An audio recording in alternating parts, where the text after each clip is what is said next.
Mark. I think. Good. What? Is it on? Well, I think probably when it turns green or something, maybe. I don't know. You said you gave us. Yeah, I know. I have to turn it on. All right, ready? Let's go.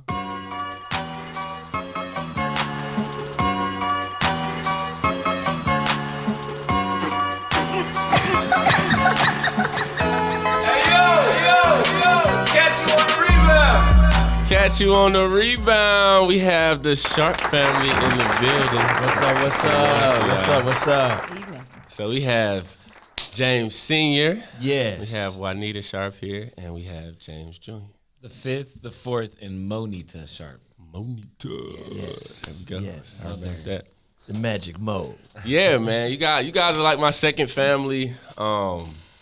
It's being at All Saints, having you guys there made our transition so much easier. And like here we are today. Like we still have a relationship. We still, Especially those croissant sandwiches. Oh man, them croissant sandwiches. Yes. The signs. Yes. Like the man, signs. like all of it just really helped my transition being at All Saints. It was difficult, but having you guys around just really helped. So I love y'all and I thank y'all. And this is like just for me, just giving y'all the roses while you can still smell them. Yes, So- we greatly appreciate that. Yeah. You guys volunteer a lot with the church. I was able to take True Group with you guys, and you guys do a lot in ministry. So just give us a little background about like what you guys do and kind of like why and where it started. Oh yeah, I think for my wife and I, we've been married for 31 years this March. Wow. 31 years this March, and so. And we've always been a partnership. Mm-hmm. We just actually came out of an EXO conference this Friday and Saturday. EXO marriage conference, and it was phenomenal. Okay. And so we had a mentee couple. Okay. We took them out to dinner last night, Friday night, and they asked us what was it that pretty much kept our marriage alive and like glue. And I said, well, even before we had kids, we always operated as a team. Mm. Okay. And we would go shopping together at midnight and walking our groceries back to our apartment back in the day, unpacking the groceries at midnight and, just doing things together, cleaning together, washing dishes waking together. Waking up in the morning together, wearing the same sort of clothing together, boots, jeans, colors. And so it's just transition throughout the entire time of our marriage, even when we were inundated with 4 young ones. Okay. And so we just made sure that we had definitely delegated things that we did when it came to waking up the kids, dressing the kids. It was all hands on deck, especially when you have 4. Yeah. And it was all hands on deck when it came to cooking, when it came to cleaning, and and even with homework. She was the English or literature and history, and I was a math science guy. Got it. And so what we did was we just kind of broke it off like that. And if our kids came to me with an English question, I'm like, that's your mom. Okay, so we know. And then and if they science question, that's your dad. That's your dad. You got to wait for him to get home. And like, I'm ready to go to sleep now. You got to wait for dad to get home. So love it. But it's always been a partnership, and I think that's what's helped us to continue to be vibrant. Mm-hmm. And to stay young and in love. And the thing is that oftentimes we're out together and I'll ask people, I'm like, wow, we just got married. How long do you think we've been married? And they're like, oh my gosh, you just got married. It's like 2 years, 6 months. Oh, it's been 30 years. But it's just that chemistry and that excitement the energy too. And the energy that you don't necessarily see in a lot of marriages today. Yes. Lasting marriages as well. Yes. And so what happens... Exciting. Yes, exciting as well.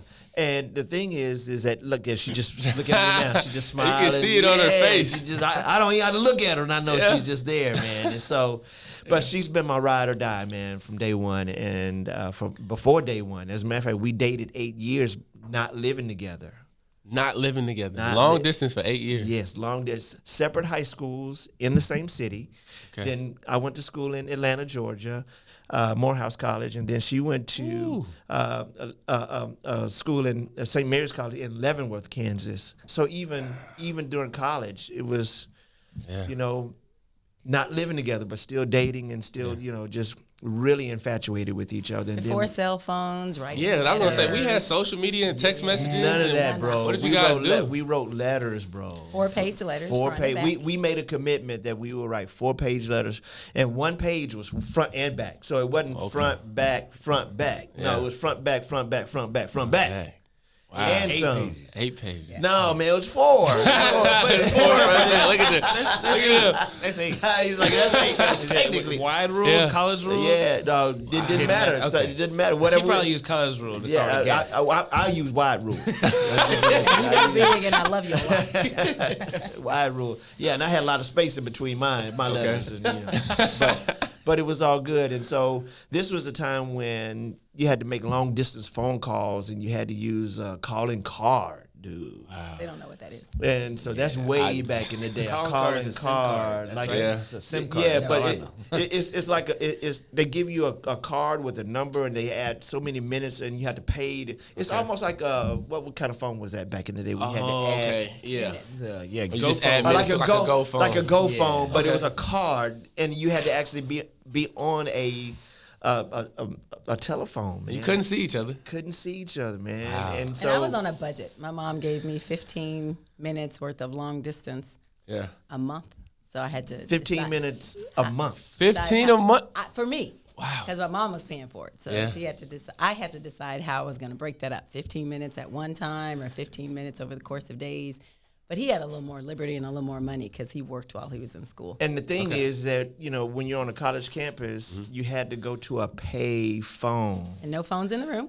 And no phones were in the room. In the hallway. And so bros would be in the... With no chairs. Locked up, talking to their boo. He'd be like, bro, you been on there about 35 for an hour. At the phone booth. Yeah, and it'd be all fogged up. You're like, dog, man, no, bro. Wow. And the good thing is that I was an hour ahead, so... 12 o'clock for me, it was 11 for her. But sometimes guys didn't get off the phone till 1 and 2 in the morning because they talking to whomever. You still had to make that phone call. Still had to make that phone call. It was crazy. It was worth it. Was worth money to call somebody. I can't imagine. 2 minutes. Yeah. And so, even after children came along, we really were enthralled. We made time for each other. As a matter of fact, we were talking to a couple. We had some share out moments during the conference, the XO Marriage Conference. Okay. And what we encouraged them, they was like, wow, how did you guys do it with kids? Because, when he gets home, the kids are just pulling and they want his attention. And so what we said that we made a concerted effort to give ourselves 20 minutes whenever I got home from work because my wife was an at-home mom. And we gave ourselves 20 minutes to just have our time. Okay. Non-physical contact. I don't know what I can say on live on air, but it's non-physical. It was just talk time, and just to kind of catch up. And it wasn't one of those situations where we were venting about our day, but it was just like kind of catching up and, how did it go non-venting? And so, and the kids, they would knock on the door like, Mom, let me in. No, we just talking. And so after a while, they were trained to know that the first 20 minutes when Daddy walked in the house was our time. Unless one of us were gonna get a spanking, they put that the fourth. Oh yeah, that was yeah. Once Daddy got home, there was spanking time. I'm saying, all right, Dad, you gotta. He would spank us, and then they would take their time. That 20 minutes, because so they cut into y'all time, so they definitely had. No, we got that in on the front end. So okay, we got that in. That way, we knew they weren't gonna be knocking because they were gonna be recovering from that heat. Got it. And so, got it. But I think that, coupled with just a real strong spiritual foundation. Okay. The Bible says, train a child in the way they should go. And oftentimes, husbands, wives, moms, dad, they train them in a way. Okay. There's a way you can train a child, and there's the way. And the way is what the Word of God says. That's why the Bible says, train a child in the way that he should go, in the way that he should go. Okay. And so, a lot of children are being reared in a way. Yeah. And sometimes that way, I was looking up PTSD before I came out here tonight. And PTSD, oftentimes you hear that word and you just associate that with military. Yes. Right. PTSD. Yep. But, you got to, what does it stand for? Post-traumatic syndrome disorder.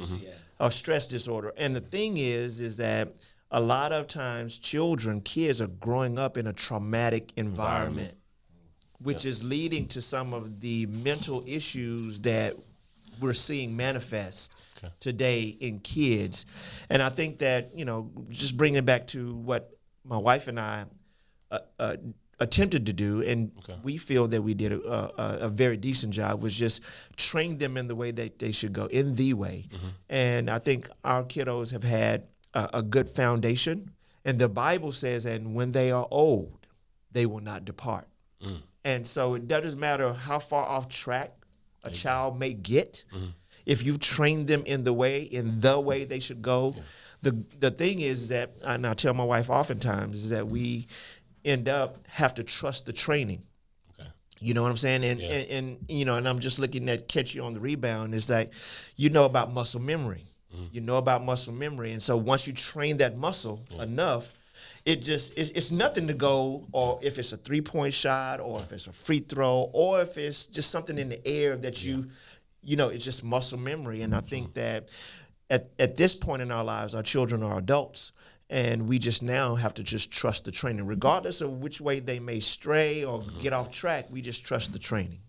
So you kind of take your hands off. There's only so much that you can do. Have to, especially when they're the age that they are as adults. And sometimes parents don't like to take the foot off the gas. They want to keep the foot on the gas and the brake. So much that it's overbearing. Yes, and I think that's why a lot of times people end up, when I say people, young people, end up almost rebelling. Intentionally. Going the opposite way that they should go. And even for you, so JT, you're a basketball player, and your coach gives you lots of training, and he does that in the practice. And then when you guys get in the game, he still has his hand on you, and he's still coaching you. But when you're out there are a lot of things you just now know how to do. He'll give a call, he'll give a play, and then you have to execute. And you still look to the coach for guidance, and he will still throw things out at you. But for the most part, you are now in the game. It's time to. I can't be looking at the bench. I gotta be focused on the thing at hand. So that's part of what we have done our best to teach our children and other young people who've come our way. You kind of talked about, even as we're talking about mental health, and we looked that up, it's just, I think, also a healthy view of yourself in relation to the world and all the things that happen to you in the world and happen around you in the world. And I think as we were coming up, we just decided we wanted to have some focused goals. And one of our goals was to make sure that our children had a love for God. And even if they chose not to love God, they were going to have a relationship with Him, at least while it was by force and it was exciting to them, to the very best of our ability. We wanted them to have a love for family. So it's very important to us that we did a lot of things involving in and around family, and even to this day, still doing things that involve in and around family.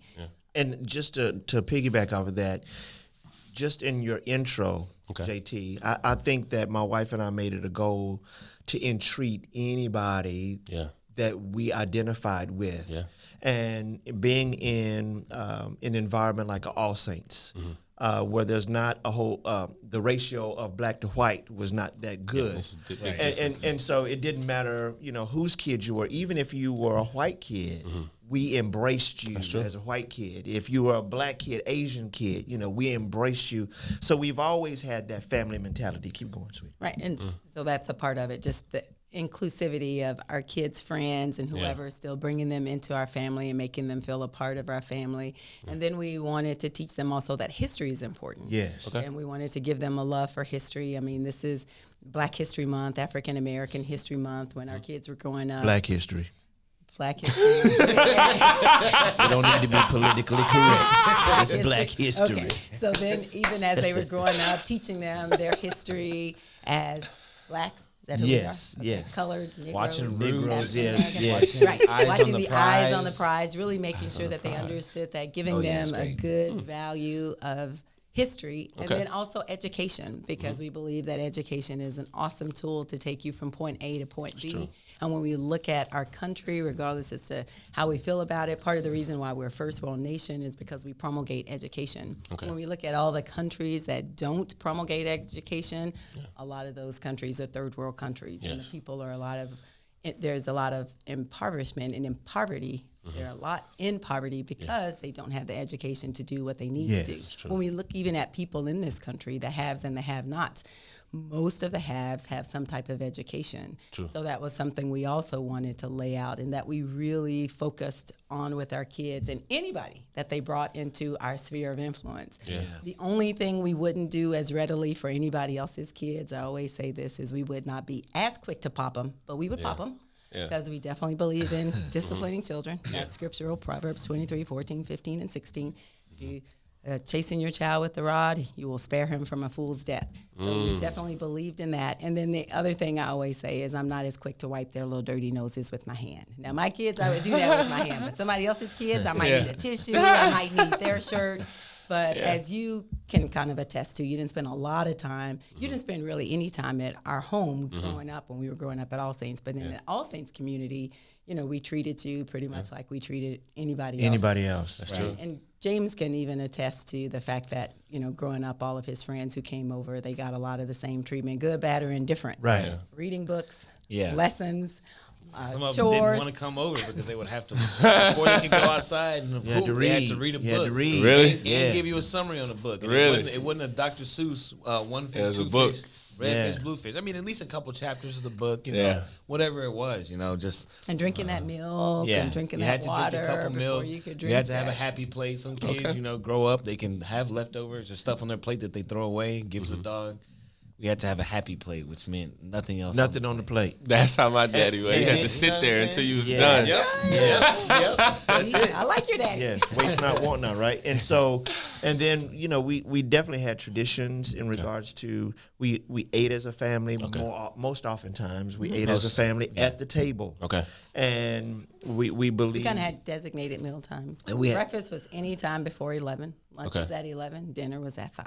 Okay. Once they got in high school, dinner might have changed based on practices and games, but then we still had dinner together as a family. That was big. And you know, just etiquette, something that a lot of young people don't have these days. And so our children, when they were younger, and just for the listening audience, our children are young adults now. And so if I gave everybody a birthday this year, we're looking at 31. 30, 28, 27, and 25. Okay. And so, but they would sit at the table as children, and they would have to ask to be excused from the table if we were at the table or if we're not at the table. Yeah. Okay. And sometimes they would still be eating, and all four of them be, you know, in unison, beating. Can I be excused from the table? May I? Yeah. Oh man, it's great. They upstairs, you know, we didn't have a happy plate yet, and they did, so we would still be at the table, and they're all the way up in their room, and we're yelling because we can't get up. Yeah. So we all have to, in unison, you know. They leave the door open, and they'd be like, "Yes." Yeah. You know? What were some of the things you guys discussed at the table? Oh man.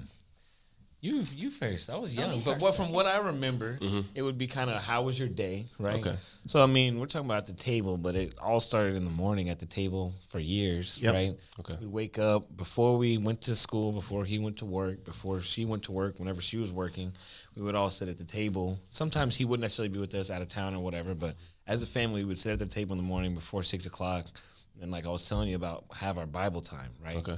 So it morphed over the years, but at a certain point in time, it was just what did you learn? What did you read? What did you read? What did you learn? And how can you apply it to your life? Yeah, okay. Those three things. So we would sit there, do our, and then discuss that morning. But then at the dinner table that night, it was kind of, did you apply what you learned this morning to your life? Did you apply any of that? So that was kind of always a topic of conversation. But then it could be Epiphany had a game, and she could talk about her game. She had a concert. She had this happen in class. Yeah. So, I mean, we would each and all discuss, but if I felt like I had something huge, then maybe I'd kind of commandeer the conversation. It wasn't I only had 2 minutes and everyone else had 2 minutes. Yeah. Kind of naturally flowed, but for the most part, it would just be kind of, how was your day? And then kind of what are the takeaways from your day that you can you would make it better? Because, okay, you got this wrong, but, like, how can you now get that right the next time? Right, because information without application, I said this at the marriage conference, information without application is just knowledge. Yeah.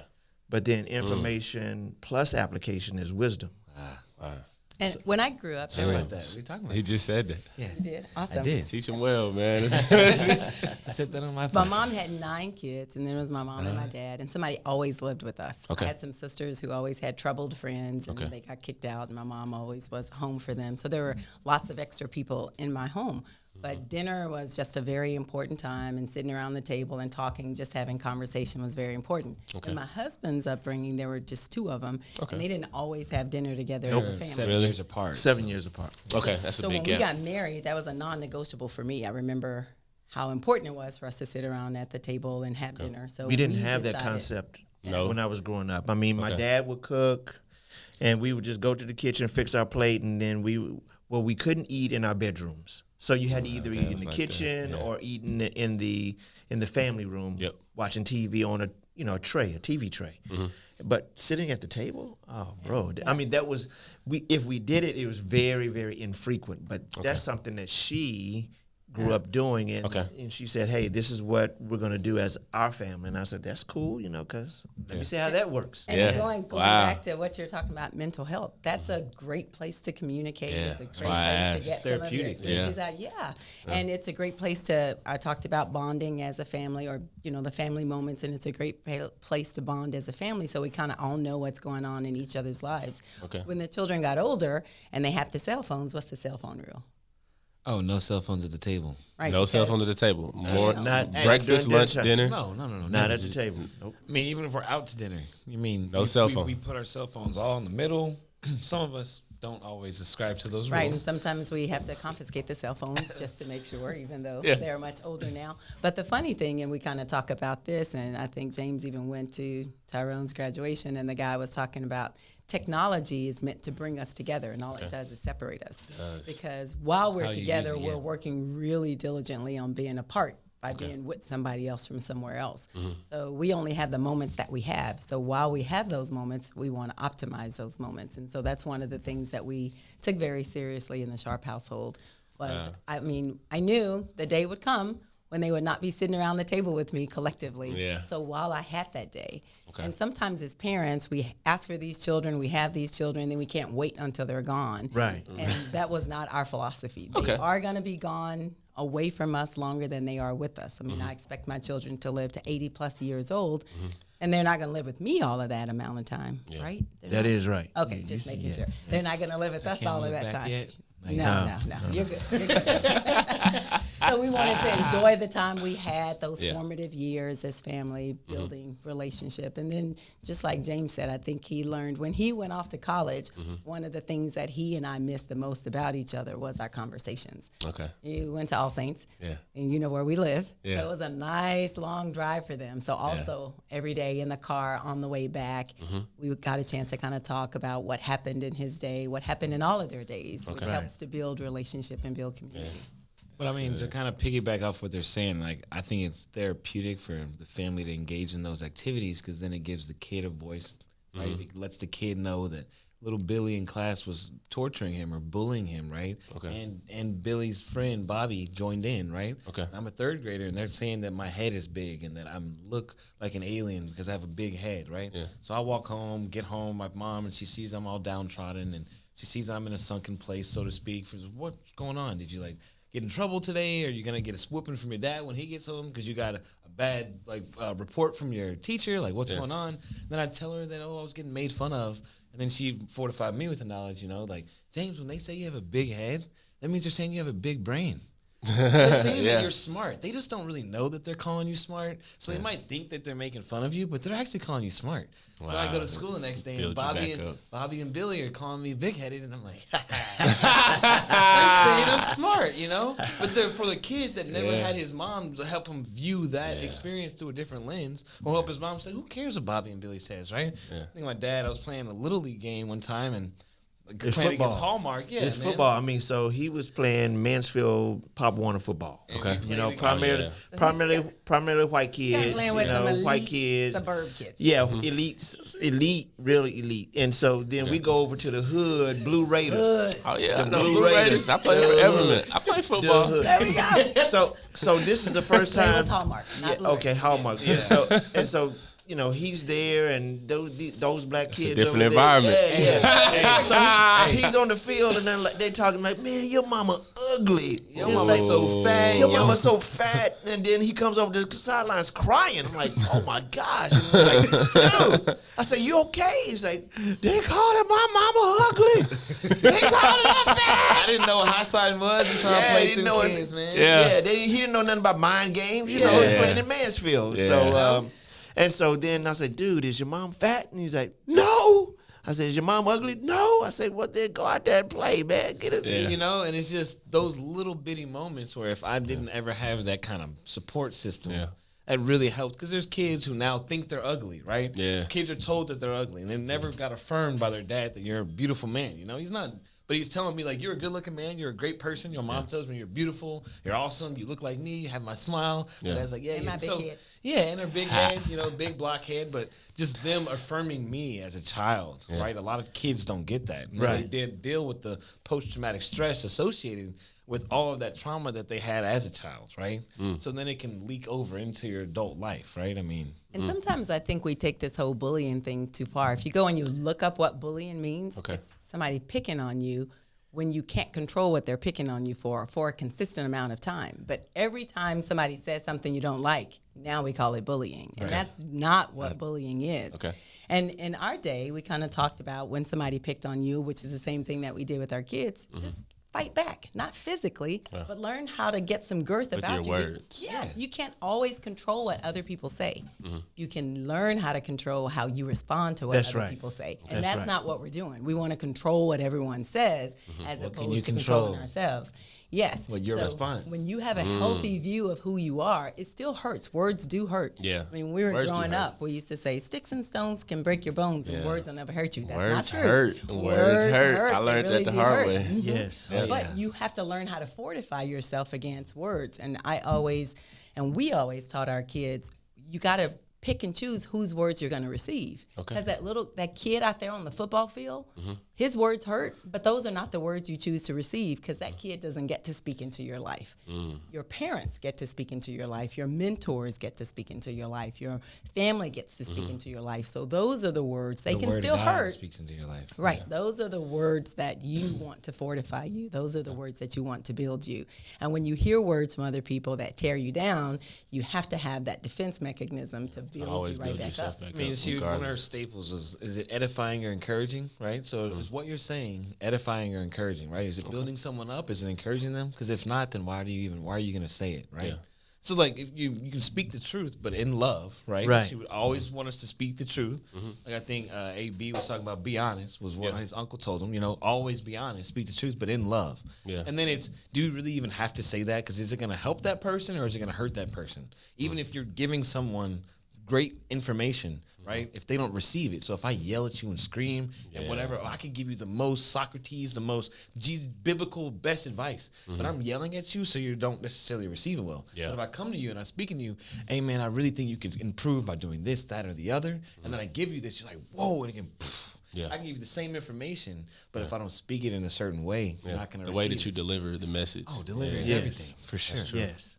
Wow, you guys are unbelievable, man. We didn't speak before, but I just knew that you guys would be prepared for this. I didn't have any doubt in my mind. I kept asking James, "What are we gonna do? What are we gonna talk about?" Oh, Mom, you'll be fine. Mom, you'll be fine. Yeah, because you guys do this stuff so often. You know what I mean? You impact so many people's lives. Like, do you guys remember when Cameron came? Yes. I brought my friend Cameron. Yes. Yeah, I just remember, not short, but to you, The football player. Yeah, we had both been going through a really hard time, and I was just like, man, just come with me, just come with me, and I knew I was gonna put him on the spot. Yeah, but just for the longest time, he was like, man, what is true group? What does that mean? I was just come with me, and just from seeing him before and after going to True Group, just the change in his mind, the change in his spirit, and it did the same thing for me. Yep. And it's just being able to come somewhere, a safe place, be vulnerable.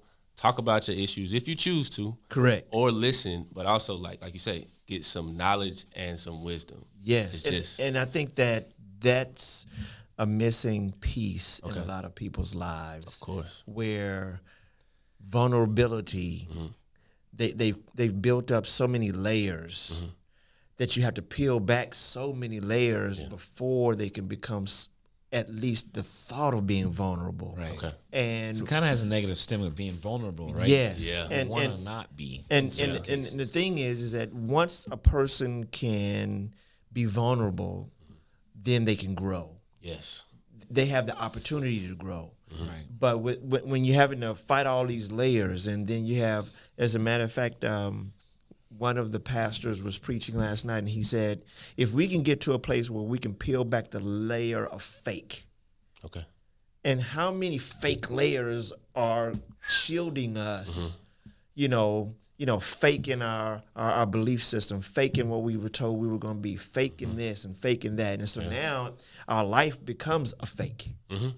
You don't even realize it. And you don't realize it. And so now you're doing things to please other people and not yourself. Which works on your psyche. Yes. And that's why you have a lot of people who have issues because they're so self-seeking, but at the same time self-serving others, but not from their true self. Correct. And I think we work really diligently on teaching our kids and anybody that we come across, be your authentic self. Yes. But you have to learn who that person actually is. Yeah. So Your true self. Right. Yes. We work, in any environment that we're in, even as you're going to talk about All Saints. And I actually learned this from my husband. My mom was very inclusive of others. And so initially I just kind of stand back and watch. But I have a passion for children and youth and young people more than I do adults. I'm learning how to do that with adults. But for sure with young people. And so when we are in environments, it's just really natural and easy for us. And you know this guy, so you know that he cheers for everybody, he supports everybody, he speaks to everybody. And we want to make sure that even if they're not our seed, that they feel comfortable in our presence, especially once they have the heart of our kids. So if they become our kids' friends, then they're our interest as well. Because it's just important to us who's important to them. And we want to make sure that whoever is important to them is bringing value to their life and to their relationship, and not just devaluing. My grandmother would always say, "You show me your friends, I'll show you your life." Yep. And it's very true. And it's very true. I believe that to go forward in your life, it's not that you need new friends or more friends, but it's like certain friends that you have to let go of. And as hard as it is, it's just true. It's just a fact. Yeah.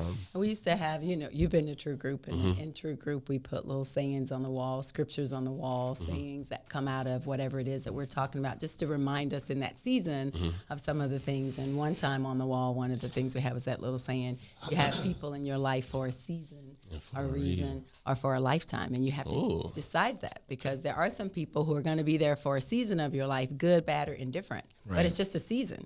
And we have 4 seasons that go through the year. They come and they go, things grow, things die off. And then you have people who are in your life for a reason. And so there's some things that you are to give, or things that you are to get or to gain. And then you have people who are supposed to be there for a lifetime. And sometimes we get confused about that. Somebody who's in our life for a season or a reason, we think we want them there for a lifetime. And we have to really work on that. And I know that's one of the things I talked to this young man about over here. Wow. He's got to look at who's in his life, and was it a season, was it a reason, or really is it a lifetime? And even people who are supposed to be a part of your life for a lifetime, there may be seasons that they're out of your life. Yeah, that's true. Yeah. Because what ends up happening is we hold on to those people in that season. And I think I said this on Monday night at the singles ministry, whatever you're not changing, you're choosing. Yeah. And so if you're not willing to change this person or let that person go, or this behavior, you're choosing that person, you're choosing that behavior. And so whatever you're not changing, you're choosing. Okay. And so I think that a lot of people don't look at it like that. It's like, that's my friend, I don't want to hurt their feelings. Yeah. And the thing is that, you got to get past a person's feelings and look at what they bring to your life. And as my wife was saying, what is the value that they're bringing? Or are they draining you? Yeah. Because you do want to build up. And as Caleb said, we want to edify and we want to support. But sometimes, you're an athlete. Sometimes you have to tear down to build back up. I don't know about you change your whole shot. There you go. Have a good shot, but your form's a little So you get a new coach, and now your percentages are going down, but it's for in the long run. Yeah, it's going to go down. Yeah. Sometimes you got to put your right hand behind your back and develop your left hand. Or get in trouble one summer and you can only shoot with your left hand. He did tell me about that. That's what I said. Put your right hand behind your back. Yeah. So okay. Y'all all laughing now. I was not laughing in 5th grade. 5th grade. 4th grade, whatever it was, man. 'Cause, you know, Yeah. you don't even get picked up if you can't play. So I'm on the sideline because I can only play lefty, and they know I can't really play with my left. Yeah. So eventually I'm on the other end playing with my left, get better. And now I actually had a left hand, you know. Hey, there you go. See? And then Play him right. I'm like, okay, Here we go. Force him to the right. Force him to the right. Right-handed. Yeah. Okay, I'll take that. I'll take Man. That's good stuff, man. Who would you guys say instilled some of your core values into you guys? I'll let you go first since I started. Okay, Okay. so the first person I would say would be my mom. Okay. So my mom was a mother, and there were 9 of us. What was her name? My mom's name is Reva Nail Manyweather Green. Wow. Okay. So growing up, there were 9. Okay. And I was 13 years old. So my mom was married. She had 2 kids. Mm-hmm. Then she got remarried. She had 4 kids. Okay. Then she got remarried and she had 3 kids. So there were 9 of us. Okay. And I was 13 years old before it ever occurred to me that all 9 of us didn't have the same last names, because everybody had the last name of, their dad. Yeah. And I was in school. I remember being in the 7th grade, and I must have been talking about my siblings. Mm-hmm. And I came home. I was at school, and somebody said, "So those are your stepbrothers and sisters and your half brothers and sisters." I was like, "What? What is that?" So then I go home and I tell my mom. I said, "I have half brothers and sisters. That's why their last name is different from mine." I almost got knocked out. I was like, "You don't have it. What? Where'd you get that from?" They told me at school. And she goes, "I make no differentiation between you. Mm-hmm. And it doesn't matter what your last name is. I love you all the same. You're all mine. Yeah. And regardless as to if I was married to this guy or this guy or this guy, all of you are mine, and you're all the same in my eyes." Yes. Golly, I was just trying to figure out what this whole half brothers. Almost got slapped. Yeah, but I'm 13. Kind of think about that. Kids know nowadays that they don't, and I didn't know because she never differentiated. It never occurred to me. My last name was Vining. My dad's last name was Green. Okay. And it didn't occur to me that we didn't have the same last name. I just didn't know. Mm-hmm. So my mom just always instilled family values. Yeah. Yep. We grew up in the hood. We grew up on the South Side. We didn't have much of anything. I never knew that. I'm Baker sure Street. I did. Kid. Baker Street in Fort Worth. No Baker Street. No Baker Street. We did not grow up on Baker Street. That was a no street. Baker Street had duplexes. She was and around the corner from Baker then. I was right next door, but we couldn't go. We couldn't go on that street. Okay. We lived in But a you house. snuck over there though. I did not. They always Were you on Baker Street? I was not on Baker Street. I was not. So Baker Street had duplexes. Okay. And that's a different set of kids. And so my mom, we could not, you can walk past Back then. You could not walk on that street. You cannot go on that street. You cannot play on that street. If you had friends from that street, they had to come, to your house. Okay. James and I grew up with, when we used to watch the news would come on and it would say, "It's 10 o'clock. Do you know where your kids are?" Because at 10 o'clock, your kids are supposed to be in the house. When the street lights came on at night, you had better be back. It wasn't a recommendation. It was you better be in the house before those street lights come on. And then he didn't really get to go outside, but we spent a lot of time because his parents weren't at home. We spent a lot of time outside, and everybody knew everything that was going on. So we just grew up with a sense of community, and we knew what all the yes was, what all the no's were. Mm-hmm. And like I said, I grew up with a family dinner around the table where we were sharing food. I grew up with all these extra people coming into my house. I was not allowed to go to a lot of people's homes, but they were always allowed to come to ours because my mom knew what was going on. She could control that environment, right? In our house. And I wouldn't even say, we grew up in a very moral environment, but not necessarily a really Christian environment. My mom sent us to church when we were little, but she didn't go to church necessarily with us because she was working all the time.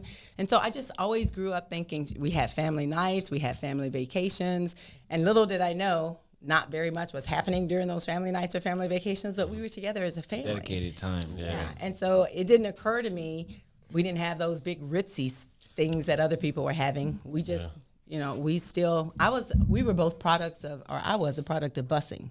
Were you bussed? I was, but not out of my district. I was a product of busing when they took black kids and sent them to white neighborhoods so we could integrate those schools and send white kids to black neighborhoods because I lived in the hood. So we got sent to the white school, and then for some years the white kids got sent to our schools.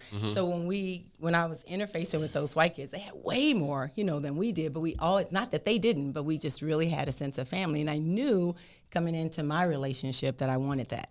And everything that I saw in my family that wasn't positive, I knew I didn't want that. So I just in my mind, I was always going, okay, I'm getting married once, we're staying married forever, because my mom had 3 relationships and 3 marriages. And it didn't occur to me when I was little that wasn't a good thing. It wasn't until later on that I realized how that worked out. And then just that whole family unity thing, that was really important to me. Yeah. He can tell you, so we dated for 8 years before we got married. Not living together. Before we got married. Got to qualify. And I went to an all-girls Catholic school. He actually went to an all-boys school. Okay. But at my all-girls... Was yours a Christian school as well, or just all boys? It was just all boys. There wasn't a lot of Christian behavior going on out there. Not at Morehouse. No. It's great school. Great school. Listen, I'm a shop of school out, but it was It was great. It's still a great school. Well, not Christian, though. Correct. But at my school, they worked really diligently on teaching us, because it was an all-girls school. And in its inception, before I kind of got there, they taught you how to be a wife and a mom. That was the school's focus. It was run by the Sisters of Charity of Leavenworth. And so that women went to school to learn how to be good at-home moms so that they could rear their children. So my school still had a lot of seminars and workshops, and I just always thought it was interesting. So I used to always go to that. So before we got married, I would go to all these workshops, and then when we were talking on the phone, I would go, okay, I went to this workshop, and they said this. And so we would spend all that time, that 15 minutes I got to pay for, and all the other time that we were talking, we were always just kind of ironing out before we ever got married what our values were, what we wanted to bring to the table. Because it was really important to me to do it one time and do it right, unlike my mom. So even though I learned lots of good things, I looked at the non-positive things from my upbringing and decided I do not want to emulate those. And I think the most influential person in my life was my dad. He passed in 2015. But he always had a servant's heart. And we have a staffing company called Sharpe Signature Services. And so we go into people's homes, typically on the high end, and we provide them a service. We cater, everything. And so, but my dad was very servant-oriented. And one of the values at our core was, if serving is beneath you, leadership is beyond you. And so the Bible says that Jesus came to be a servant and not to be served. And so we just really kind of magnified that whole principle. And so when I see people, it doesn't matter if you work at Whataburger, Wendy's, if you're the trash collector on my street, if you're the mail guy that's dealing, I make you feel as important. Treat them with the same respect. Oh my gosh, yeah. Oh yeah, and so you just never know how many people are having a bum day until you come in and say, hey, and you just give them a smile and you just encourage them along the way. And that just makes a huge difference. Who are the 3 key people you're supposed to meet whenever you go somewhere new? The security people, the janitors, and then back in the day it was like the lunch ladies. In the elementary school. So we always. And why? Well, one, a lot of times people in culture in our society downplay them, so they're always ignored. So one, that is a person. But 2, that person actually has a lot of value to you, right? Yes. So with the lunch lady, they can let you in early. They can give you something that you might not need, or they can help you in some sort of way, right? But I forgot my money today. No problem, baby.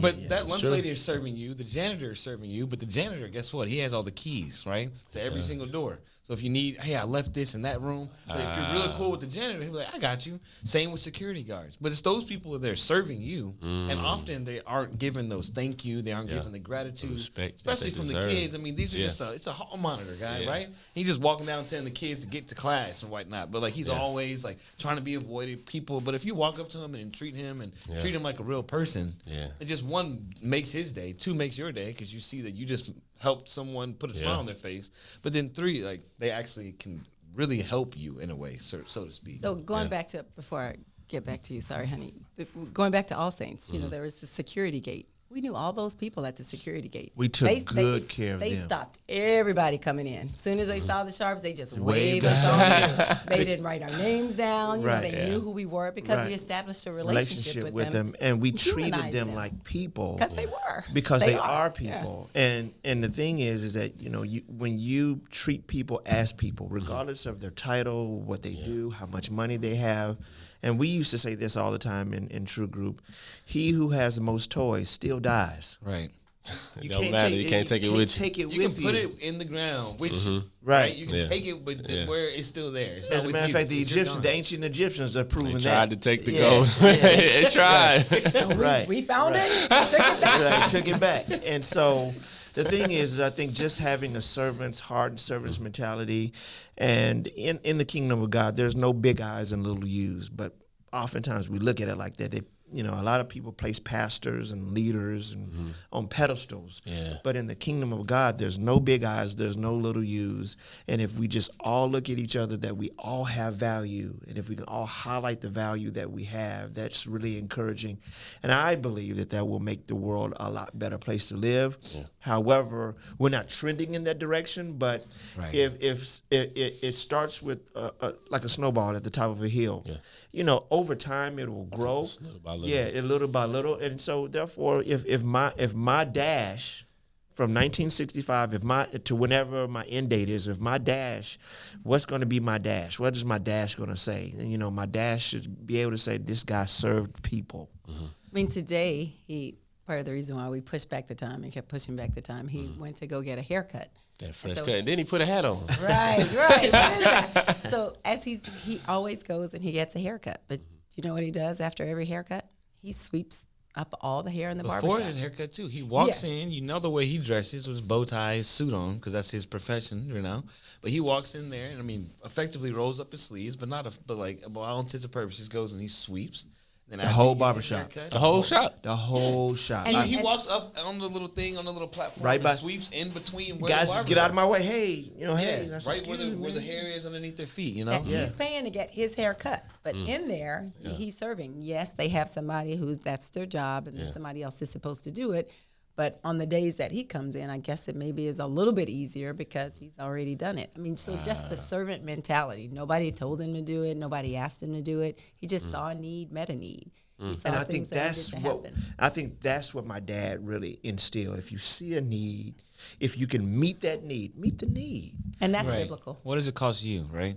And that's the thing is I do that now. And I don't even go to that barbershop anymore. But if I ever go to my old barbershop when I was a kid and get a haircut from Miss Diamond, first thing I do is I walk in there and I grab that broom. It's just, if that's what my dad did. There's so many people sitting there on the phone, so many people talking to the barbers. But then it's just they see this kid walk in and he grabs a broom. Oh, he must be doing that. But then he sits down and he gets his hair cut and he leaves. I don't sweep at the end. Yeah. You know, but that's just him. I sweep at the beginning, I sweep at the end. Yeah. So, I mean, just really the servant's mentality. And it's the same. I mean, my mom, biggest influence would be my mom. Just a lot of things that she told us. Before recycling became big, we grew up recycling. My kids grew up recycling. We used to walk around the neighborhood and do what? Right? Huh? Pick up trash. Yeah, and pick from up the neighborhood. Yeah, just because it's our neighborhood and people are taking care of it, so it's something that we do. It's still something that my husband does today. He doesn't around the neighborhood and pick up the trash. Still. Yeah. And you know, just going back and serving, you know, just looking at the signs during the athletic events, how did that make you feel? When we would bring signs, and it wasn't just JT specific, but just imagine how just looking at the smile on your face right now, thinking back over it. Yeah. But we did that for so many people, and then I don't know how long they did it after we left All Saints, but I know the parents in the volleyball program, they were still using signs, they didn't look as good as ours.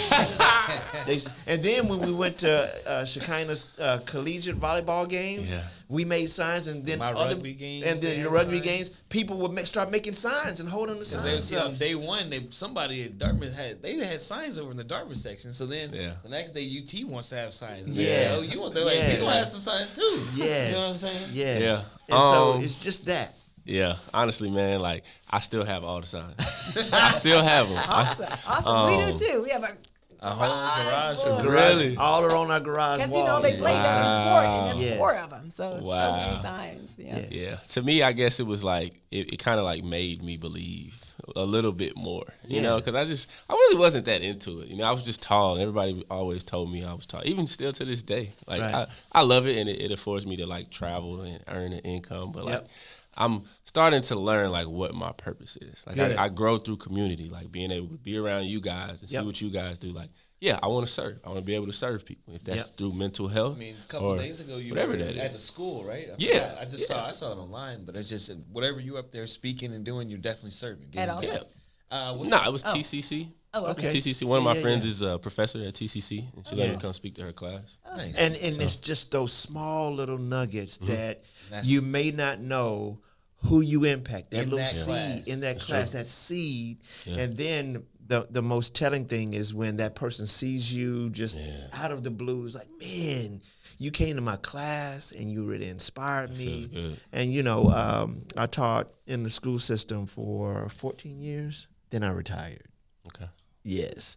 But it's really encouraging to see some of my former students, even on Facebook, they'll just reach out and say, man, you were a great teacher. So glad I had you. So glad our paths crossed. Yeah.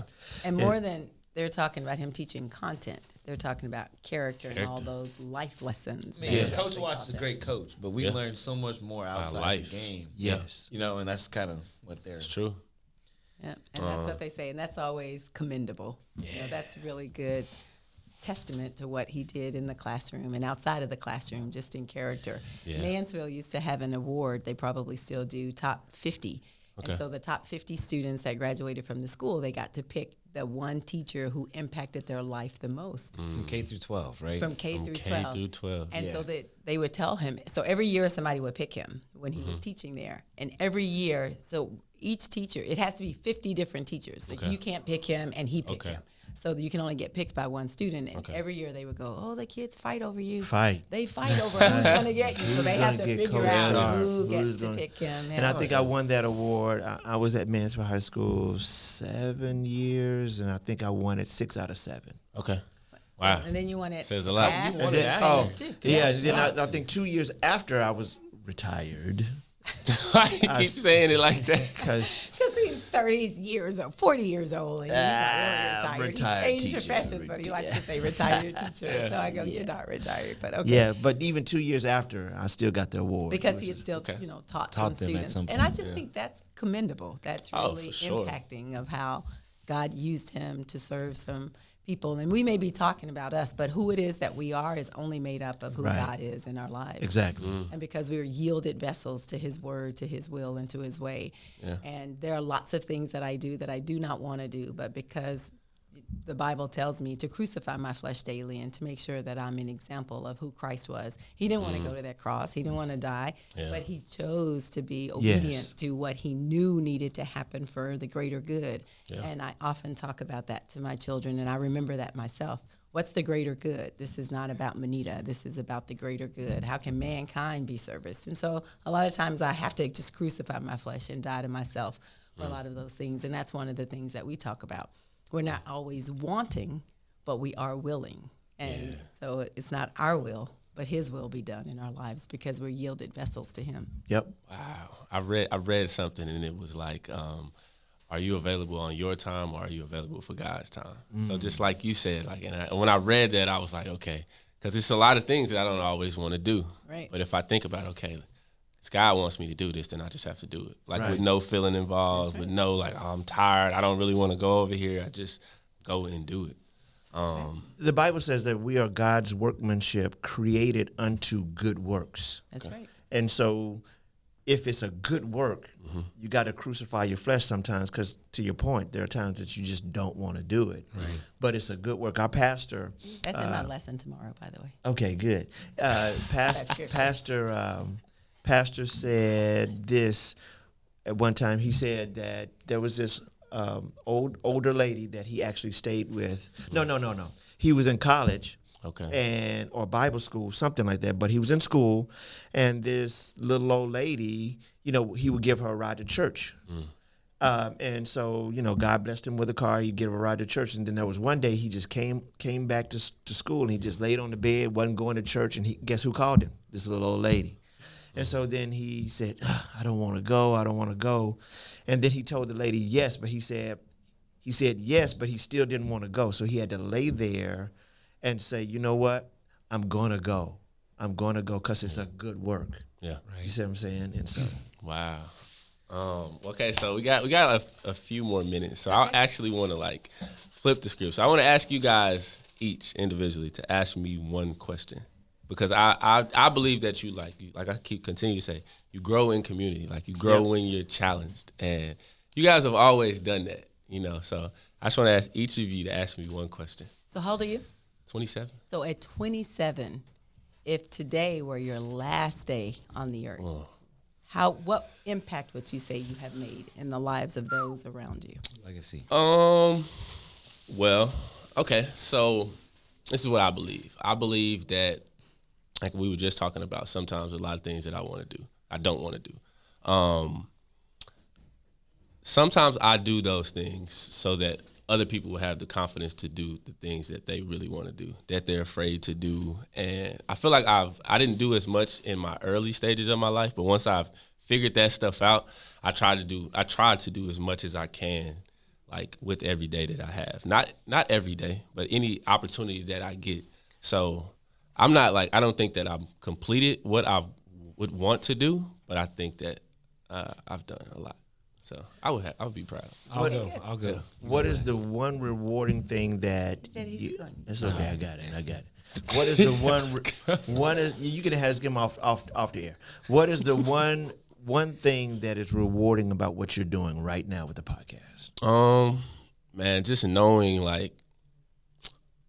when I lost my dad, just the amount of pain, and it wasn't necessarily pain. It was not being able to understand why something happened. Just confusion. I think confusion is worse than pain. Yep. Just being able to deal with that, realize that he's gone, he's not coming back, and be able to understand why it happened, the purpose of it, and to be able to use it rather than it use me or break me down or break other people down. Because I believe at funerals 2 people die or multiple people die because they use the death of someone else to justify them abusing something or not having to go and work. So just when I was able to realize that what that purpose was, me losing my father, I was okay, I understand God, why he took him away from me now. So I'm gonna use the rest of my life to do your work.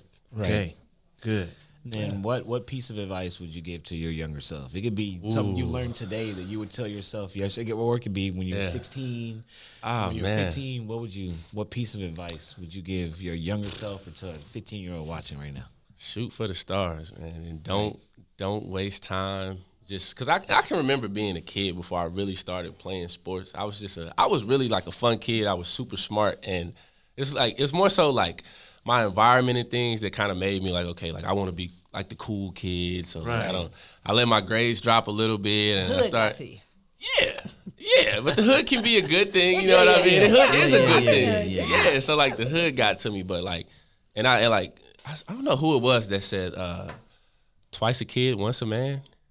Someone said that to me, twice a kid, once a man. Yeah. So that kid still lives in me. Even though I'm a man, I have to I remind myself that like you guys know, we all have roles. So you have to be a father, and you have to be a son. You're a mom, but I'm sure husband, you're a sister, an uncle, aunt. We all have different roles. Yep. So that kid will always live in me. But I have a niece, so when I pick her up from school, I have to play the uncle role. Right. And then I have the sister. I gotta be her brother, and then I have to be a son to my mom. Correct. So if anything, just shoot for the stars, because it's way more to me than just basketball that I'm passionate about. Exactly. So just shoot for the stars. So I'm the only girl, so I get 2 questions. All right. So what's the one problem you would fix? So when you look at the world, in the world. No, period. When you look at the world today, or if you want to centralize it and make it the United States, or if you want to look at Texas, but just what problem? Systemic problem. Would you fix? And then why or how? Free education everywhere. It's free education, all schools. just now, so everybody has a chance. So at the upper level, At the college level. Yeah. Okay. Well, all schools, so kids will be able to go to private schools, and well, I guess that would defeat the purpose of a private school. But I guess, yeah. well, you can still put parameters. Yeah. You can still Have it's free, certain- but they still have to get in. Like maybe charter or meet schools, some so to things. speak, Yeah. right? Yeah, well, let's see how things are when everybody has a chance to go to law school free or go be a doctor and get a master's. Let's see how things even out. up Right. now. So, yeah, probably just free education. Nice. Nice. Yeah, so, yeah, once again, man, I thank you guys for Thank coming you. on. This Thank is you. unbelievable, and I know that you're going to, like, touch so many people with this. I just appreciate y'all just allowing me to do this and You too, Thank man. you. being a very part much. of it. And this has been Catch You on the Rebound. And yeah. Yep. It's a wrap. Oh. So, Hey, yo, video. catch you on the rebound. Take it, edit it. What? Yeah. Last time,